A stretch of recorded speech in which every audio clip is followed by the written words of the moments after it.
John Airy coming to you from South by Southwest 2013. Just got out of a showing of Bates Motel, the new pilot from A&E based on Alfred Hitchcock's Psycho. And I didn't enjoy it very much.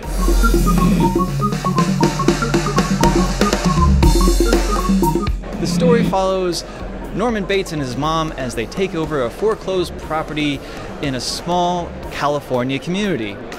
Norman and his mother, they share this deadly secret that bonds them together, the way only a crazy mom and a weird teenager could be bonded together.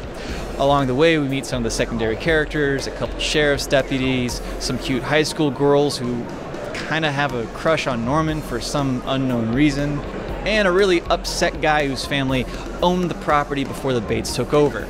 Things this pilot does well. The production design is awesome. It has this really nice filmic look to it. The recreation of the Bates house looks amazing, like it was pulled straight out of Psycho and colorized. It looks really, really cool, and it's kind of a geek moment when they first walk into the house and you can see that staircase. Unfortunately, the pilot doesn't really hold up to the aura of Psycho or Alfred Hitchcock.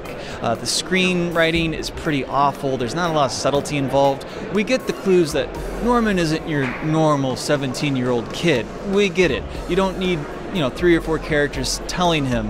You're different, aren't you? What's so different about me?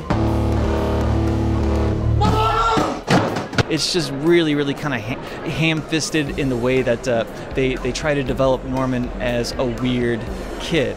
We get it. He's weird. Also, the story itself, not that compelling. It's set up in sort of a Twin Peaks format where there's this picturesque setting with this beautiful town and nice people, but on the underbelly there is awful sadistic things happening, drugs and sex and awful things. I don't really want to know any more about it. It wasn't that engaging, didn't bring me in enough to really care what's happening with the awful things that have been alluded to.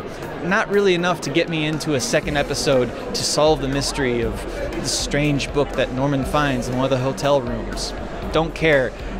So overall, I can't really recommend Bates Motel to anyone, especially Hitchcock fans. You will be sorely disappointed.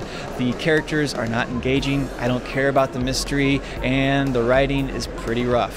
But those are just my thoughts. You can leave your comments below and keep checking in with AintItCool.com throughout South by Southwest for more news and reviews. I'm John Airy.